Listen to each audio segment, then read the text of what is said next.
විස කටුවැනි ආතුර වූ සිතට ඔබේ ඔබ මට කියා දුන්න සිත් කවියක් කියන්න නිවැරදි මිනිසුන් කොයි දෙසද ඉපදුනේ මහවැස්සක් බෙමට හලා නිදහස් වූ අහසක් සේ ඔබ නිසොල්මනේ එපා හිඳින්න ඔබේ නිහඬ බව මට බෑ දරාන ඉන්න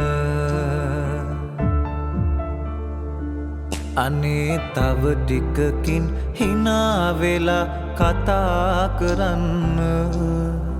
ඔබේ නිහඬ බව මට බෑ දරාන ඉන්න